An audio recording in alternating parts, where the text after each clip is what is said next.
Uh-oh. Let me log to my on my phone too. It look like I'm having some internet connection problems as well. And So next. I'm gonna log on to my phone as well. We live. We are live. Yes, sir. Welcome, ladies and gentlemen, for another great Fathers and Finance show this evening. I got my three horsemen with me. Mr. Trevor, how you doing down there, man? Hey, it's trying to stay dry, man. It's like rain every day down here. Yeah. That's Florida. Yeah. What's up, Isaac? How you doing, man? Mr. What's Isaac up? from Papa. My bad. My bad. Don't beat me up, Isaac. Hey, look, man. How you If you doing call up me, there, if man? you call me Isaac, just put Pawpaw in there somewhere. The Isaac is fine. Just put the Pawpaw in there somewhere. For sure. Mr. Patrick Graves, Black Tie, how you doing, man? I'm doing good, man. I'm doing good. I'm happy to be on today. Happy to be on with y'all. For sure. Now we're gonna be bringing you guys. We're gonna dedicate this show to the athletes, and just hoping that you guys make the right decision with this, with the new law that's been put in place, the NIL law for the collegiate players to now get paid. That was last Thursday. That they implemented that, and how do y'all guys feel? What's your opinions on that whole take with Master P's son? He just the $2 million endorsement. Whew. College. So now these guys are getting to the big bucks before major leagues. What do you guys think? Well, man, it's sometimes, man, when you're trying to correct the problem, you could do more harm than good. And I'm not saying that I don't want these guys to be compensated, because my position is I certainly want them to be compensated. If you spending, if you make if us six, us four on here, I'm looking at the screen, but if us four on here made YouTube $100 million, they're gonna need to pay me something. Right. You know what I'm saying? Sure. If I make, and that's typically what in a year's time, what college or student athletes, when you talk about not just forget the revenue at the stadium, and that's millions of dollars. I mean, that's beer sales, that's hamburger sales, that's hot dog sales, that's millions upon millions of dollars. Forget that. If they just have a successful season, you're probably in the $40-50 million. And then if they get to the college football playoffs, man, you are talking between advertisements, you're talking about close to $100 million for a school. And that's just football. Right. You're not including basketball. Yeah. You're not including the Sweet 16. You're not including any of that stuff. Now, the basketball doesn't make as much money as football, but it still makes millions upon millions of dollars. And then those student athletes, to be honest, all of us know that football and basketball pay for all the other sports out of college. It pays for golf. It pays for lacrosse. It pays for volleyball. It pays for baseball, softball. It pays for all of that. So you really have got, in the fall, you've got these monsters of the midway, as they say, making money for the entire school, and then you don't get money. And think about this. If you make $100 million, is that all going back to athletics? That's going to the research department. That's going to all types of things. So you're taking these, it's nothing but slavery, man. I mean, you can say what you want to. Yeah. You can say what you want to. It's slavery. But what do you do? And I'm gonna give this example and shut up. I told this example during the production meeting. I'm not gonna say my childhood friend's name that I played football with. We'll call him Mike. And Mike, for as long as I've known him in high school, he just was a smelly kid. He just smelled awful, mad funky. But he was an excellent football player. And and I was giving an example. I could be walking down the hallway reading something like this and smell him and be like, "Yo, Mike, what's up, bro?" And never look up from my thing. Well, one day we just got done lifting weights, And I always, you know, I didn't want to smell funky after lifting weights, so I couldn't take a shower, but I would always wash up. So we go to the sink, all of us, we have these sinks up there, and we wash up, put soap on our bodies, rinse off with these rags. And this one day I noticed, I just said, hey, Mike, I got an extra bar of soap. And I threw him the extra bar of soap. Well, he lathered up, and then he walked away and started putting his clothes on. And I was like, Mike, you're not gonna rinse off? And it was at that moment I realized he didn't have running water, because he did not know at 18 that you were supposed to rinse soap off. He looked at me like he was just figuring out that he's supposed to use soap and then rinse it off. So I say at 18. Now, if you got some people out there that is so poor that they don't know how to bathe, but they are great athletes like my friend Mike, what's gonna happen when you give them $1 million? Man, I'll tell you what they're gonna do. what are they gonna do? They're gonna do what an ignorant person does. They're not gonna know exactly what to do with their money. Me being a college athlete, when I went to college, I knew a lot of people who didn't know their direction, and that's why they was in college. They was finding their way. And when you give somebody who had nothing and is believing that this dream that they're chasing is going to give them everything, once they are able to attain that, if they don't have the right guidance and the proper information to move in the way that they need to move, they're going to be lost in the sauce. They're not going to do what they're supposed to do. They're going to do what they see on TV. They're going to splurge on different things to make them look or feel like they have arrived, or what we say, you know, made it. You know what I mean? So with your friend Mike, the funky individual, I don't understand that. But at the end of the day, with these student athletes, we understand that they're kids.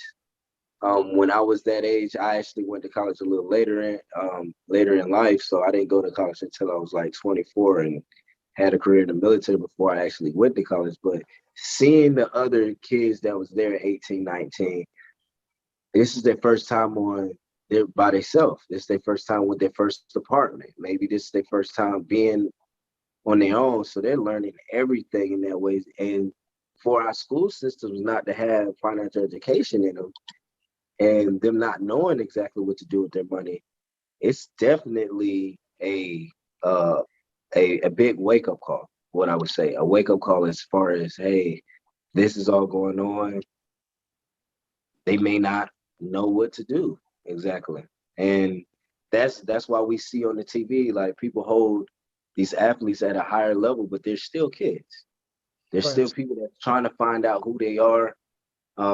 Money doesn't make you smarter. Right. Money doesn't make you make better decisions. Right. Like we said in the production meeting, money only enhances all of your it enhances all your flaws, enhances all of your it makes you more of what you are. If you were typically a jerk by nature, it makes you more of a jerk. If you are typically a saint by nature, it makes you more of a saint.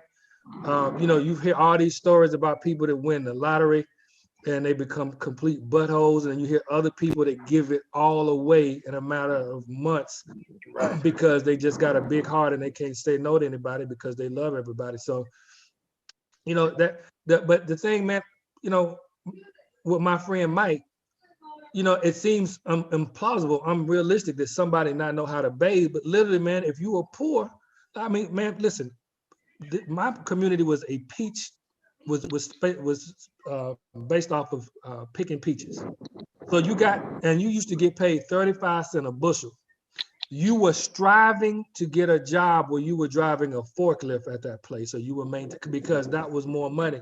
And a forklift driver back in them days didn't make, I mean, you made minimum wage. So people were poor. And so, you know, you sitting up thinking about how you have been raised with running water, what have you. But when people don't know, man, they just don't know. And think about it. All of us have gotten on this call, on this show, and said many times before, that none of us were initially properly educated. I've failed and lost money at things. Trevor's failed and lost money at things. Marcus, Patrick, all of us have made mistakes. It wasn't until we learned and started trying to correct things that we became financially educated. But if you got somebody that's 18 and their parents not financially educated, you can't expect them to be. And so I mean, outside of the strip clubs and the rims and all the other stuff and the cars and all that type of stuff that's about to happen, there was I can foresee some other internal problems that have happened amongst the schools, amongst the players themselves. We were talking about jealousy and envy. If I'm running the ball and I make I run 1,500 yards this season, and I get a Kentucky Fried Chicken deal, let's say, and maybe I should use a different. We black on here. Let me change something different. I don't need to use chicken. Too late.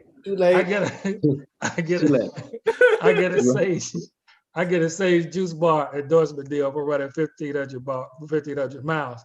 Right. Yards. And then Trevor runs 1,700. Let's say Trevor runs 1,700. I run 1,500. Trevor's gonna be like, yo, this dude just ran 200 yards less than me. How you get a deal? You know what I'm saying? Right. That's gonna end up being a problem. Here's the thing, guys. It's gonna stir up. Here's the thing, fellas. I am, and I'm sure all of you are the same. I am 100%, in agreement with these athletes being compensated. Okay,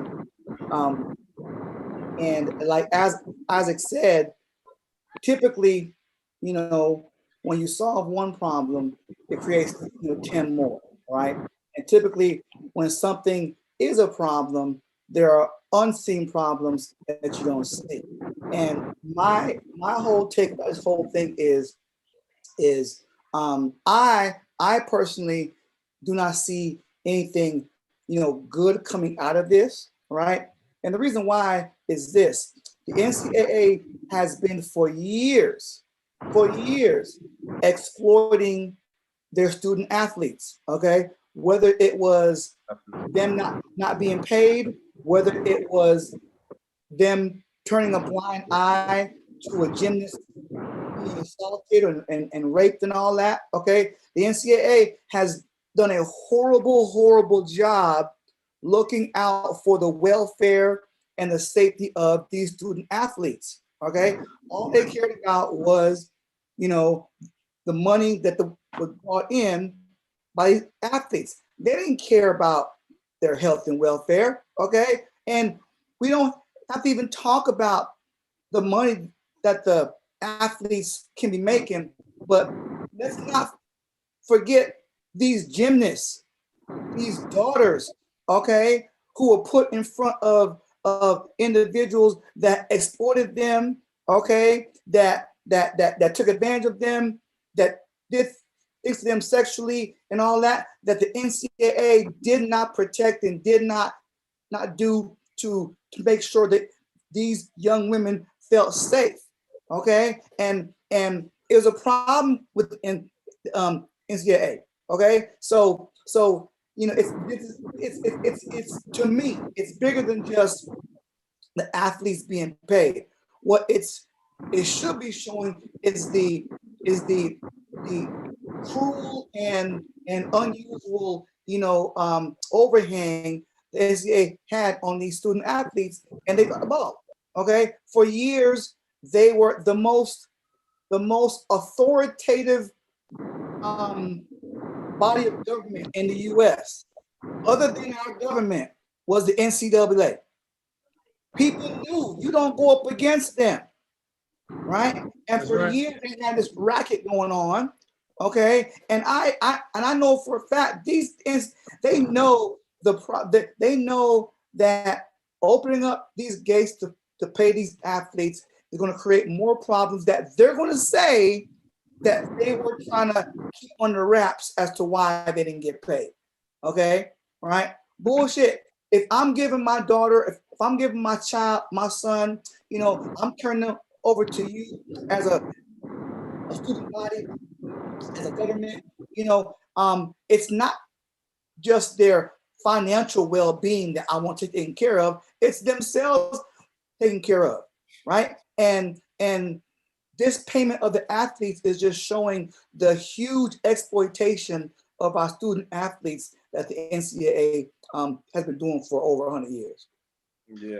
The NCAA, man. So, you can get an entire team fined. You can get an entire team have their scholarships taken away by doing something as simple as a student loses his mother. You give him a suit or a bus ticket, a $50 bus ticket to go to the funeral, and they'll be like, he violated the NCAA rules. Here's a student, doesn't have any money, his mama died. You can't show any charity to that student. That'll get not just you sanctioned and if you're a pro prospect, that'll get your draft stock reduced. That'll also put the school that you represent in danger. So, I mean, they can literally be sanctioned. Y'all are familiar with the scandal that put my favorite team under, and they still haven't recovered, the Miami Hurricanes.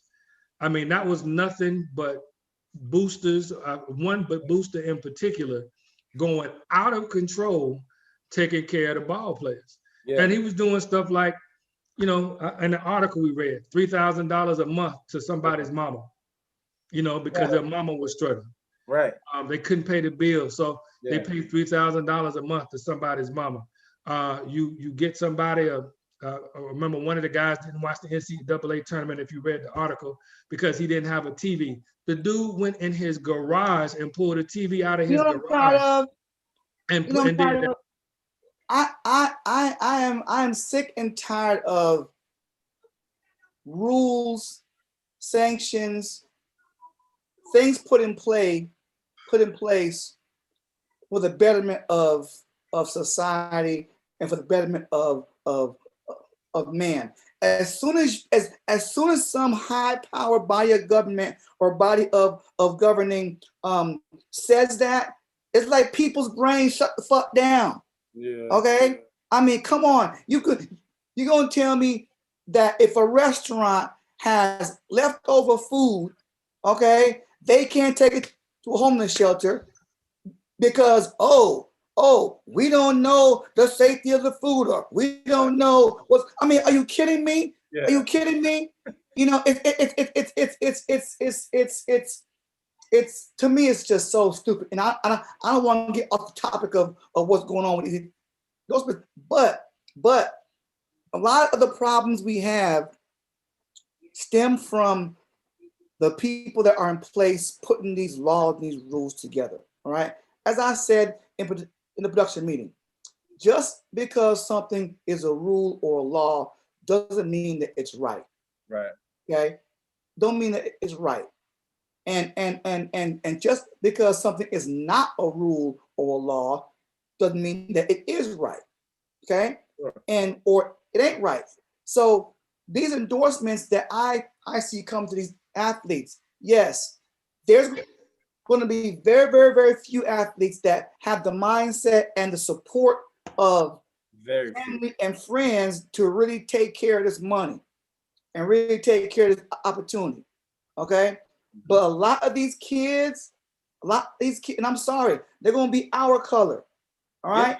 Yeah, a lot of these kids are coming from impoverished neighborhoods, okay, impoverished upbringing, right, where they just barely got enough to talk English and understand English. That's about all they got, okay, right?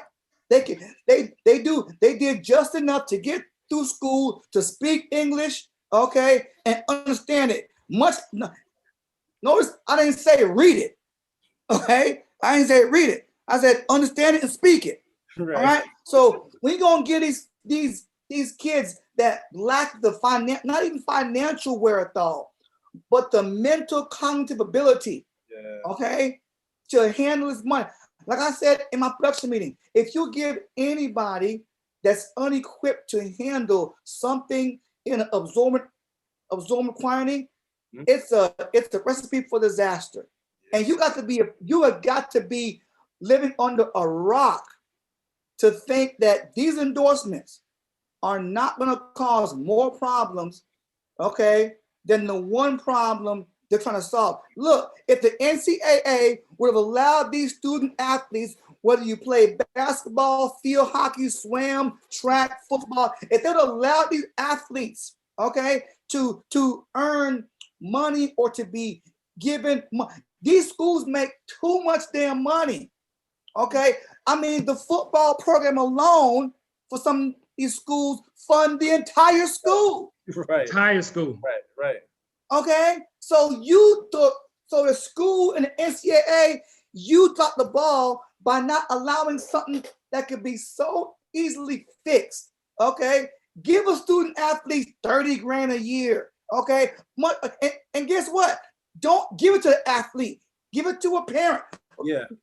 To somebody, intermediary, something. Right. Okay, to try to alleviate this problem here that you're gonna face now. Because everybody knew what you were doing was freaking wrong, okay? And then I shouldn't feel bad buying my guy a suit because his mama died because it's against damn rules. Yeah. Okay, it's bullshit. Trevor, let me ask you this. You got EA Sports. Any of us know anything about PlayStation, Xbox? We know EA Sports is gigantic. Huge. Now, I understand about making sure that they get paid. But to me, it is doggone criminal that if I ball out of control, and I'm talking about I stack up, I'm Heisman Trophy caliber player, and then they put me on the game, and then they got literally, it's me, it's got glasses, like your dreads, your tattoo, chubby face, the tattoo is everything, but they don't put my name on it. The likeness, yes. I don't get compensated for that. Yeah. That is a problem to me. Yeah. That is a serious problem. That's not EA's fault. That's the NCAA's rule. Yeah. Yeah. And then I agree.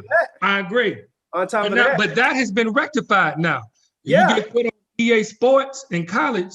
It's now in pros, now. it's always been that. In pros, it's always been compensated. Yep. But now in college, you can now be compensated. Yep. So if you were out there, if you are a Heisman Trophy winner candidate right now, and they put you on the cover, and they're like, we're not gonna pay you. That's a problem. But now the NCAA is like, they can't stop it. So you can now get paid. Yeah. I'm in favor of that, man. I don't want anybody using. Yeah. Listen, when my wife, I'm in favor of it too. When my wife did the Sage Juice Bar and Cafe thing, they had to sign permission to. I mean, we obviously gave it to them. You know, it was the Real Housewives of Atlanta. You know, like, yo, we need your permission to use your likeness. You know, we're not they had to say we're not compensating you for this advertisement or what have you, but we hope that you gain whatever. There had to be some type of legal signature going on. Yeah. So I mean, we were willing to get it. And listen, we got a whole bunch of customers that came because Portia and all those other ladies came to Sage Juice Bar and Cafe. That whole next 2 or 3 weeks, we had a ton of that. So that was fine with us. Yeah. But if you just coming by filming my stuff and then not giving me any sort of compensation, that's a problem. You know, so I'm good. I'm good with them getting that money for EA Sports. And I'm good. I'm good with it. I'm good with it, but I also know, man. I also know it's going to bring more problems. Yeah. That all I'm saying is that these problems that it's going to bring now could have been alleviated if the NCAA will just use common sense. I don't know what's wrong with common sense. Is there something wrong with common sense? It ain't too common. I must be the only Muldoon in America that got common sense, because for some reason common sense is frowned upon. Seriously. You ain't the only one, man. You ain't the only one. Listen, there's other people, but listen. Yeah. But here's the thing, though, Trevor. When it comes to money, see, we talking about common sense, but still, they trying to keep all the money. The NCAA, they were compensating the NCAA and the colleges and the teams, so they were keeping that money at the top level. So while you talking about common sense, it was really just another form of slavery. Let's just use these black souls. Mm-hmm. We're gonna get money, and the schools are gonna get money because we're using the Alabama logo or we're using whatever logo. But That being said, they just didn't want to share it with the people who were actually making the money. I mean, man, think about it. What could you remember? To me, one of the greatest college championship games of all time was Texas versus USC. Think about the level of stars that were in that game. Now, did everybody do everything that they were supposed? Maybe Reggie Bush was the only one that went on. Oh, Vince Young did his thing. Vince Young did his thing. Yeah, Vince, Vince Young. Think about what Vince Young, Reggie Bush, not Carson Palmer. I can't remember. That game got him drafted #1. Yeah. Right. Think about the endorsement. What if he had been a junior instead of a senior? What if he had been a junior? My God, and he was able to get on the game and get endorsements.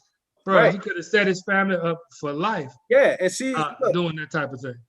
To piggyback off of that, Isaac, you know, with them, you know, him getting that cover and stuff, like if he, let's say he did get compensated or they did have that in place back then, I feel like it's going to be a help for the college organizations, simply because that will make guys stay there 4 years. You know what I'm saying? Stay all of their time. Because it's like, I know in the production meeting, you know, you like, well, why am I gonna stay and make $1 million when I can go to the big leagues and make multiple millions? But yes, that's true. But when you're at that level, the first thing, what's the main goal for these young guys? They don't really got no backups for it. Money. So if they're giving it to them in college, it's like, cool, I wouldn't rush, you know what I'm saying? I wouldn't rush to get into the big leagues. I'm comfortable now. You know, I could finish school, you know what I'm saying? I could, you know what I mean? Do what I need to do. But see, I'm gonna disagree with you, Marcus, bro. If you, I don't know how you grew up. I didn't grow up poor, but I'm telling you. I grew up poor. All right, so then think about this. If you are possibly the sole breadwinner for your family and you're making $1 million and an agent comes to you and is like, bro, you're gonna go in the first round, you gonna stay and keep getting $1 million? Nah, and you can go in the first round? That don't make any sense to me. Yeah. If you was my son Marcus and somebody and you was like, Dad, I'm gonna keep staying. I'm gonna stay here for $1 million. And I'm like, didn't they just tell you your draft? Like you go in the first 10? Right. Yeah, but I'm gonna stay. I'm like, bro, son, please, go. Go, son. right. Yeah. For real. That's bananas. But just to give you guys a gauge on what to measure, like what it'll kind of be like, these guys make it to the big stage, get all this money, and they still do crazy stuff. You got them, they way older. You know what I mean? It's still guys doing, you know, still stuck in their ways, still getting in trouble for the same immature stuff on the big stage. So you mean to tell me you about to give these guys them big chunks of money earlier than that? Look, come on, just think of the stuff that's gonna be happening. Like, come on. Reggie Bush was the cover of the EA Sports football in 07. Okay, that was his likeness. All right, in 07. I think before that was Matt Leinart. I think it was. Just Google the damn EA Sports football cover. You can see the athletes. 14 was the last college. Okay, and they had Reggie Bush, Vince Young, Matt Leinart. Yeah. That dude from Utah one time, Oregon. Okay, all that. I forgot what the last year was. EA Sports doing that. Okay, but now that 14 was the last year of college. Who was it? The whole dispute was, because the college was it? Paid 14. NCAA 14. That was the last college football. That was the last college. Who's on that cover? Who's on that cover? I forgot. I would have to look that up. I forgot who was because on that. They got basketball, baseball, and football. Right. Okay. And they all cover the likeness of an athlete. So look up the past covers of just football, Isaac, of EA Sports cover for college football. Okay. And you'll see those Michigan, Denard Robinson. Yes, yeah. Okay. So now that they can do this now, they can get paid now, right? Right? Yeah. Now, in those sports, in those games, even the stadiums and the everything was likeness. Okay. Yeah. So the school got broke off.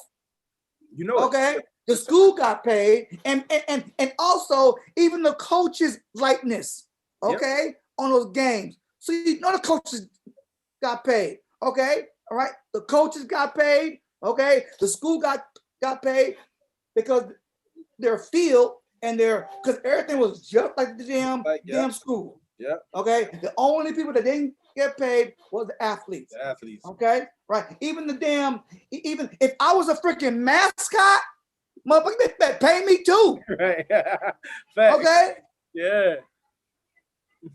Hey, so guys, it's 7. We kind of addressed some of the issues here. What are some of the solutions that we like if this was your son? Yeah. Or your daughter doing volleyball? Because I heard that a very popular girl in volleyball, I think at Michigan or Michigan State, I heard she got a pretty nice endorsement deal for volleyball in that area for a local, I don't know what it was, local, some restaurant, some local chain restaurant. She got a pretty decent deal for that. What is if these were our sons now coming into $1 million? What will we give? What advice will we give our sons? Well, first of all, Patrick, You mute. You're muted, man. You muted. I could have sworn. I don't know who muted me. I don't know. Who paying you? No, no.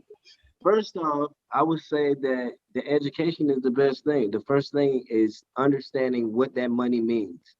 What are you supposed to do with that money? It's not just to spend. Right. Yes, treat yourself, because for you to even get in that position, you definitely put in years and years of work. Facts. Let's not we're not going to deny the fact that these student athletes have put in the work to get to the position to even perform in that way. And I told somebody the other day, and I don't know if this is going off subject or not, but really, when you get to the big leagues, I feel like a lot of the NBA, the NFL is all rigged now. You have to be good enough for it to look real. That's the thing about it. Because if you're not good enough for it to look real and it look like the competition is legit competition, then they don't need you. And every year there's another young boy, another young girl coming out to attain their dreams of being in that spotlight, getting that money, being famous, all of those type of things. So the first thing that you have to really look into is having that education to understand exactly what you're doing when you get that money. Like with anything, if you go to college and you want to be a doctor, once you become a doctor, how do you pay those student loans off? How do you set yourself up in the way where as though these things ain't crippling you? Or how do you manage your money the correct way? Those are the questions that you're supposed to be asking yourself, and those are the things that you should be addressing. And I mean, if it wasn't a generation that wasn't teaching those things, I mean, it's up to us to get that information out to them so that they're able to make these better decisions. And we have a lot of work cut out for us because this is happening. It's passed through law. So these folks are going to start coming into money, and they're going to need the right information. Now, I have friends that's in the NFL, and they do talk to the new people who come in, the new rookies, about financial literacy and how they should be managing their money, how they need to pay attention to where their money is going to, their managers, and all those type of deals. But are we really listening to it? Are these people really listening to it? We have to be able to get through to these young people's heads that, okay, even though you have this lump sum of money and you can make millions of dollars over the course of 5 years, 5, 10 years, whatever, how long your body holds up in this gladiator sport, if we're talking about football, because that's exactly what it is gladiation. Oh, This yeah. is gladiator. That's what you are. So while you making that money, you have to make those right decisions. And then all of those head hits. Think about all of them, all of those head hits. Are these people really thinking in the right mindset? We got to think about those things as well, too. Here's what I would say. First of all, if it was my son, I'd be like, don't even get it twisted. Okay. All right. That money comes straight to me. Okay. Now, first of all, I'm gonna take care of you. Okay. Yeah, for sure. You're gonna be straight. Yeah, of course. Straight. And trust me, you're the one earning this money. I don't want it. It's supposed to be yours. Okay. I'll be damned if I'm gonna let you squander the damn thing. Exactly. Okay. Now what I would do is I would have my children, I would have my son, my daughter, tell me, how are you gonna make this money grow?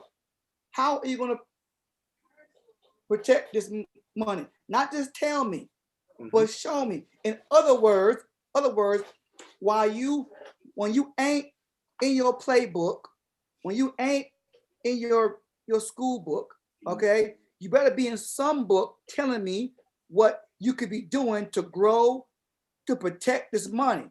Because if you want it, that's the only way I'm gonna give it to you. I don't want the damn money. I got my own damn money. Right. Okay, but I'll be damned if I'm gonna use my money to protect your ass because you blew your money. No, it ain't happening. So you gotta tell me, you gotta show me what you're gonna do to grow this money, make it profitable for you, make it last, all that, and then I'll give it to you. Because then if it don't last, if it don't work out, okay, I will feel good and say, look, you knew what to do. Right. You did the research, okay? I fact checked it. I checked it out for you, okay? Because I want you to know, look, let me tell you something. It's my money. All right? And please do not follow me as a parent. Okay? As a parent, I'll just say me. As a parent, I don't owe my kids shit. It's my money, it's my house, it's my car, it's my everything. Okay? If I fly anywhere, I fly first class, my wife flies first class, my mom flies first class, my mother-in-law flies first class. My kids, they fly coach. Okay? Because to me, first class is reserved for people that have earned the right to fly first class. Okay? What was you doing as my kid while I was out there doing this and hoping it worked and doing that and doing, you were just being a kid. Okay? Now, I tell my kids all the time, I will give you whatever you want. Okay? If you prove to me one thing, you show me what fear you conquered that week, and I give you what you want. Okay? The only thing I owe my children are the values and education I leave them. Necessary. Okay? Yeah. Because they will grow up one day to live their own life, and they will live like that life based on the values and education I leave them. I'm not leaving you no damn money. It's my money. Okay? Learn how to make your own. All right? And I'll leave you some debt, okay, to keep your money. All right? So for me, what I would do, okay, I wouldn't just give it to my kid because you already damn, you know they're gonna waste it. Okay? Money like that, this ain't no $200 here for gas money. You know, right. It's 6 figures. Okay, so son, please tell me, what are you gonna do to make this money last you or grow or whatever? I need to know that you straight, because I didn't make my money to bail your ass out of your money problems. All right. So before I give you this damn money that you rightfully earned through your skill set, all right, it's my job to make sure that you know what to do with it. Okay. You earned it just because you earned it. Okay. With your skill set. Don't mean you earned them, you earned to spend it. I'm sorry. Okay. That's my decision. Yeah, I feel you. Now, one thing I agree with you on getting the money.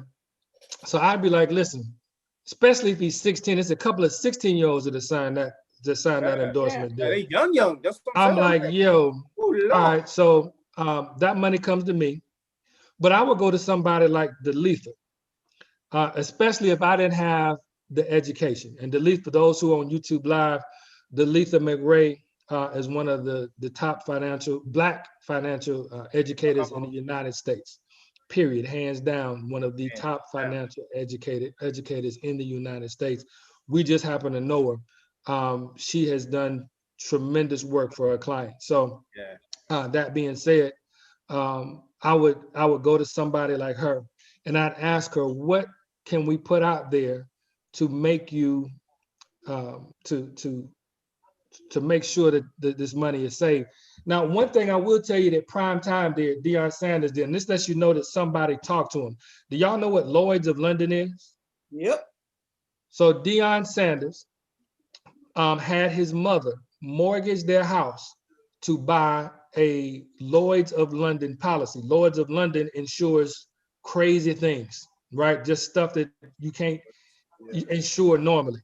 So Deion had his legs insured so that if he broke his knees, leg, something like that, something happened to him in Florida State, the payout would be $2 million so that he and his mother would be okay with $2 million. To me, when I heard that, that's when I realized that Deion Sanders, that's why he's one of my favorite players of all time.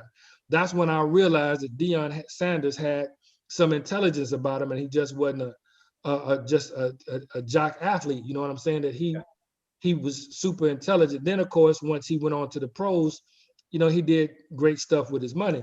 But that being said, there are things like IULs. If you get $1 million, you can do a lump sum for $100,000 and be set for life. You still got $900,000. You could do a lump sum benefit of $100,000 and you can make little small payments on it. But still, as long as you've got that IUL, when time comes down the line, 20, 30 years down the line, and you are struggling, hey, you've got that money set aside. There are other types of investments and other things that you can invest in as young people, but you've got to do something more than, and like you said, Patrick, I mean, listen, you get $1 million, okay, I can see you getting a car and having some transportation. I don't see anything wrong with that. Man, if you live in the projects, I can see you getting a nice, I wouldn't say $1 million house, but I can see you getting out the projects. I can see you getting $125,000, $135,000 house for your parents, $200,000 house for your parents to get out of the projects, if that's where you were living. I would not spend my whole $1 million on getting a $500,000 house because you don't know the expenses that come along with that. So if you bought a house cash in the meantime, not with a mortgage, because that $1 million, you don't know how long that's going to last. If you get a $200,000 house and pay that cash, your parents ought to be able to work and pay the utility bills. That should be an easy thing to pay the utility bills. And then at that point, I look and find some investments, IUL or some other things that you can, and then just set that other money aside. There are other instruments that you can use. A lot of people say, I put my money in the bank. Well, if you put it in a savings account where you earn less than 1%, you are an idiot. I mean, if you know anything about the rule of 72, hell, you'll be dead by the time that money doubles. You would have been dead. You would have been dead. Man, you would have been dead, what, 72 times? You would have been crazy. You would have been born and come back to life 72 times at the rule of 72. Right. I mean, that ain't even 1%, bro. So, man. I mean, if you're looking at the rule of 72, it take that long for the money to double. So, there are other instruments. If you were just going to let your money sit and not use an IUL, there are other instruments that you can use to let your money grow. You know what I'm saying? I mean, if you found something, think about it. If you found something that had 10% annually, right, at $1 million, 10% of $1 million is $100,000. Who can't live off $100,000 a year? Right. All right. I mean, that's an easy thing to do. Easy. Easy. Mm-hmm. You know, our brother Tazim, friend of the show, brother Tazim, remember he said that even as a millionaire football player, he would live. What was it? He would live right at the cusp of where 5% of the population, the income level is. I can't. 250,000. I know I'm messing That's it like up. 50, 60. 250,000. He would live Right. off of 250,000. Right, but he The got whole drafted in '92, so that was $100,000 in '92. Yeah. Yeah. So when the top 5% of the people, the bottom of the top 5% of the people in 1992 made $100,000. So, you know, that's the type of mindset that you got to have, where Right. you're looking at it, talking about how do I make this money last? Mm-hmm. I'm gonna tell you, man, when I first got into some big money, the reason why I say what I say is because I experienced it. Okay. I experienced it. I went from making, 5 figures to making 7 overnight. Okay. And I'm gonna tell you something. The first 2-3 years, man, you'd have swore that money wasn't gonna run out. Okay. I did not do what I'm talking to y'all about when it comes to that money. Okay. And I kind of feel bad about, I look back now and I literally wasted $5 million the first 3 years. Okay. You being conservative, or you think that's accurate? 5 million the first, how many years? I First was 3. making 1.5 for the first, I make 4.5 million a year. So my first 3 years, I'm making 1.5 million times 3 is what? Right Almost under $5 million. Right. Yeah. Right. That's All right. 150, Dog, 450, dog. 450. that was, if that was probably, that was an eye opener for me afterwards. Because I'm like, damn, how the hell did because I couldn't account for the damn money. Mm. Okay. I'm like, where the hell did $5 million go? Yeah, I got a house. Yeah, I got some cars. Yeah, I got some clothes. Yeah, I got some jewelry. But that ain't Damn. 5 million. Where the hell did $5 million go? Yeah. Where'd it go? And I don't feel bad about what I did, because if I felt bad, I wouldn't did the shit. But I'm just saying, I'm just saying, it definitely humbled me in a way that I'm like, okay, you just got broke off money that people will never see in their whole lifetime, and you can't even account for it 3 years later. Yep. Okay. And it wasn't until I began speaking, on a regular, that I'm like, okay, you know what? I got to start doing what I'm teaching. Yeah. And what it did for me was it showed me all the ways that I was not financially literate. I thought I was. Okay. Just because you can afford to do an investment, just because you can afford to buy a certain stock, or doesn't mean you're financially intelligent. Okay. Having the money to invest, having the money to just because you can apply the financial strategies that make you wealthy and keep you wealthy, doesn't mean that you know them up here. There's a big difference, because here's why I say that. You can take all my money away from me right now today, okay? And in 6 months, I have it all back, because I have it up here, okay? And that's the, and sometimes that is the wrong message that we spread to people, is that, okay, you're financially intelligent if you're investing. You're financially intelligent if you got a business. You're financially intelligent if no, you're not. Right. Okay. Just because you have the money to invest and the money to do this doesn't mean you're financially intelligent. Okay. Take away the money. Right. Take away the money. Okay. Would you now know what to do to create the money? Because everything that's being taught to people as far as what they do with their money is being taught based on after they've received the money. That's not financially intelligent. Right. Okay?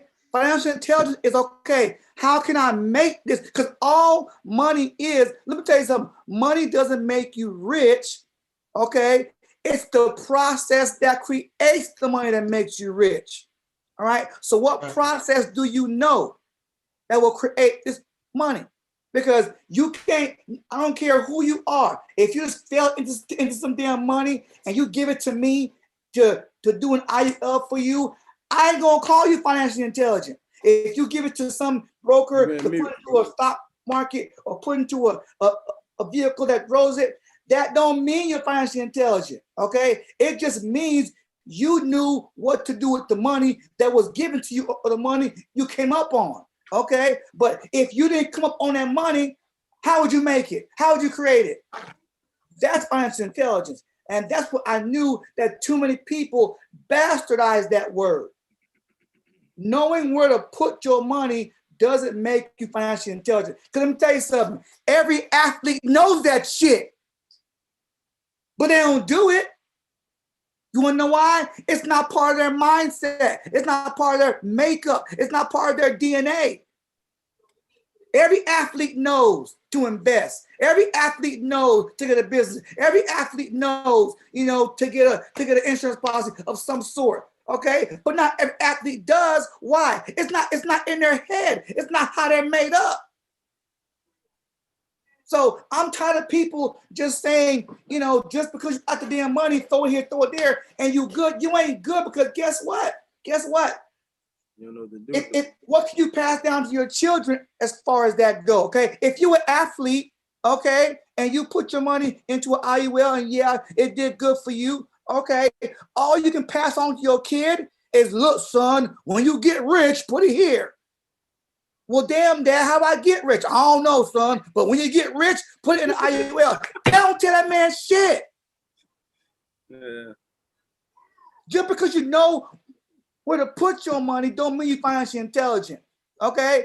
Explain to me how you're going to flip it and grow it. Well, you got to know at least that, though, Trevor. You're absolutely right. Yeah, for sure. You got to know at least that. Yeah, because think about it. You got people out here right now that know how to create money and don't know where to put it. You got these creators out here right now making some good money, and they'll be broke in a little while. Now they may know how to go back out and create it again, but if they don't learn from the mistakes of the past, they're gonna be broke again. So it's got to be a marriage of both. I would say, well, I mean, you're right, but I would say part of that intelligence is knowing how to make it and then knowing where to put it. Because people hustle all the damn time. All the time. People, a lot of people like that. We all know people that can go out and hustle and make a little change, but something happens, and then they got to start all over. Right. Well, what was that?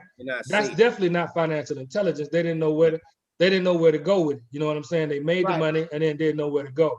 Right. So you're absolutely right about that financial intelligence, because hell, if you can't create it, I mean, knowing where to put it is a point. If you just like, yo, I know to get an IUL, I know to do this, I know to do that, I know to when that money comes. The money, I ain't got that far yet. I mean, I get you. I get it. I get it. I get it. And that's why I said that I would at least ask my kid, okay, find out for me, you know, what you could do to make more of the money or put it to where it grows or whatnot, you know, because dude, I'm telling you, man, it is, and here's the thing about that.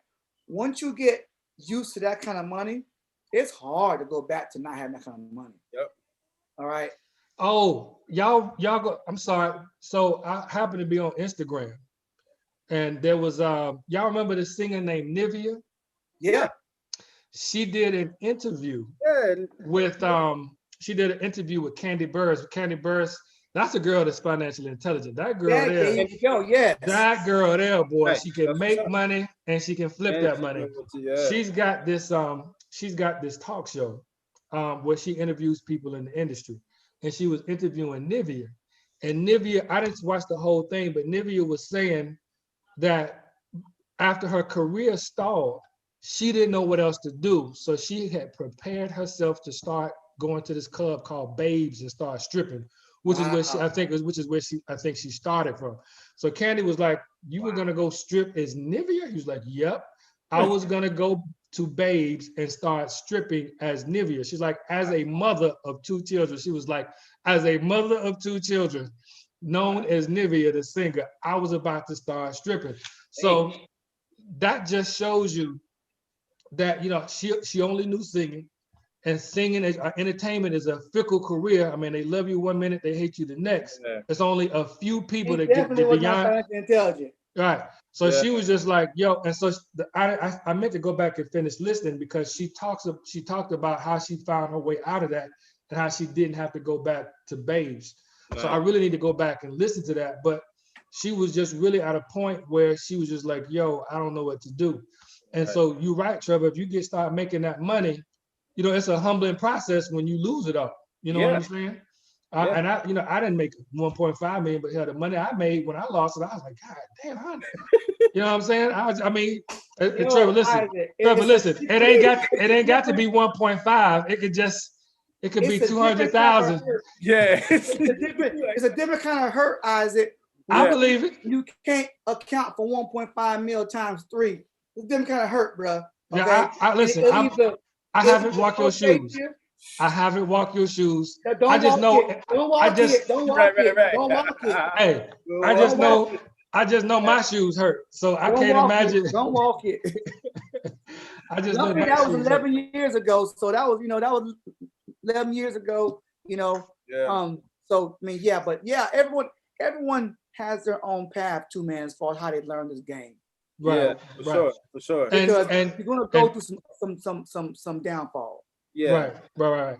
Well, listen, one thing I certainly want to let people know, man, my mother used to say this all the time.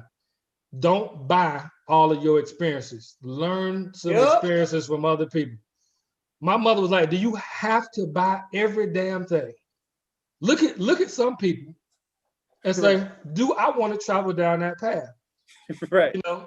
Yeah. Learn some stuff. You know what I'm saying? Don't buy everybody's experiences. Get some experiences for free. So, you know, we're offering on here, you know, some of our experiences. Number one, for me, I didn't have any control over my expenses or my debt management, and that was really my downfall. You know, I'm just getting into money. I'm just getting into, you know, my wife has been soldiering here with me, and you know, I want to make sure that I spoil her and take her places and do things, and there's nothing wrong with that. But when you start getting out of control with it, and you start spending beyond your means, and your expenses start jacking up that, you know, then, you know, that's a problem. And granted, it went to the tune of 1.5 million. But still, you know, you just go, man, I shouldn't be in this situation. Yeah. I should be climbing towards 1.5 million. I shouldn't be falling backwards away from 1.5 million. And that's what I found myself doing. So we offer classes. And to be honest, guys, I'm starting to take the classes again. Yeah. I've taken them all, but I've dedicated myself to, you know, I promised myself I'm going to start taking them again, just to sharpen up myself. You know, in every class, you know, you don't always get everything in class. You know what I'm saying? Sometimes there are classes you're like, man, I took this, but I don't remember this. I don't remember this. It could have been you were writing notes or whatever, or something, you know how sometimes something hits you and you feel it for that moment and you just think about it like, man, I could have been doing X, Y, and Z, and you miss the whole next point that comes by. Well, I'm going to take the classes again, man. I'm going to take all of them: debt management, building wealth, assets, you know, leaving retirement and savings and leaving a legacy for our children. I'm taking all of those classes again. So I've signed up and rededicated myself to that. So that I can make myself not just a better person, but a better financial advisor for my customers. So, and that way, if I run across any young people that get a $1.6 million endorsement deal at 17, I can be, and they're like, hey, Isaac, Papa, I need you to help me with some understanding. Then I'll be able to give them some understanding. Oh yeah.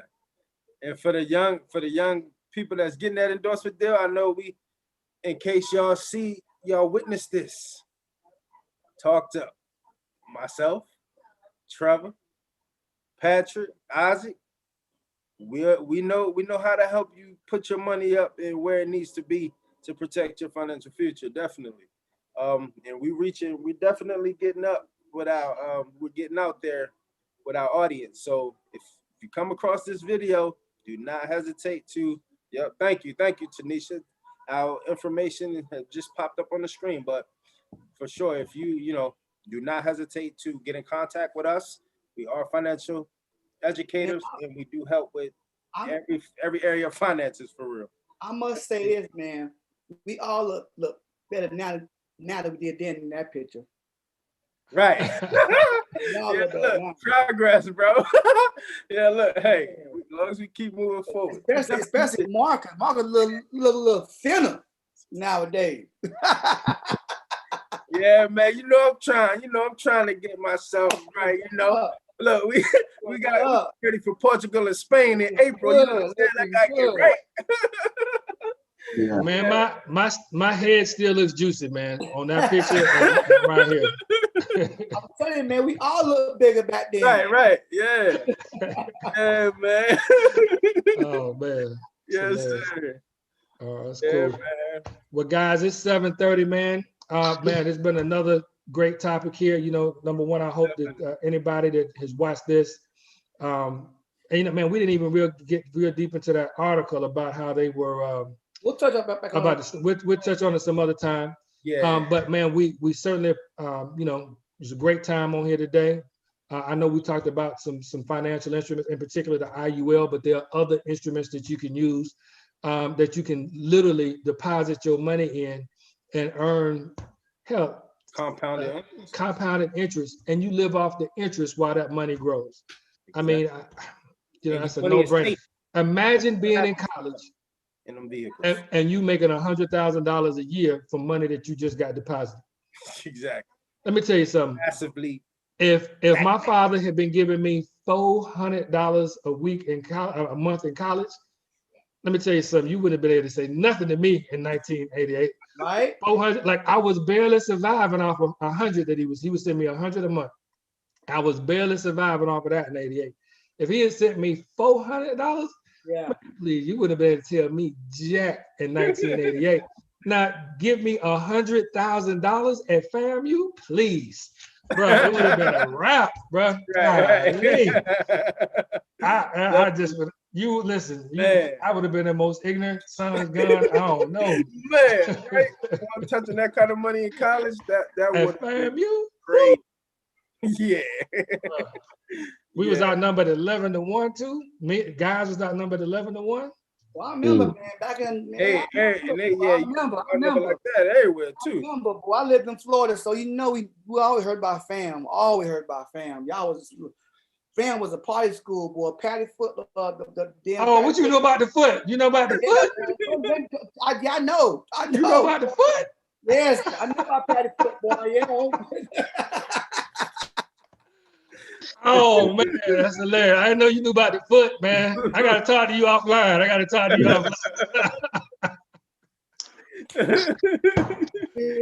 Oh man, that's hilarious. Y'all make sure I'm in attendance of that because I don't know nothing about it. Right. Look, me too. Let me know about the foot. Oh yeah. Oh man, listen, it wasn't just the foot, it was a lot of places, but the foot, there's a lot of places, but the foot is famous, man. The foot is famous. Okay.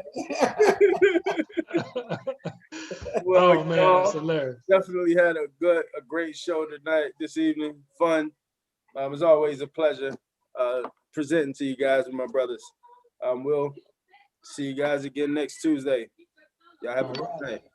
All right, y'all take it easy.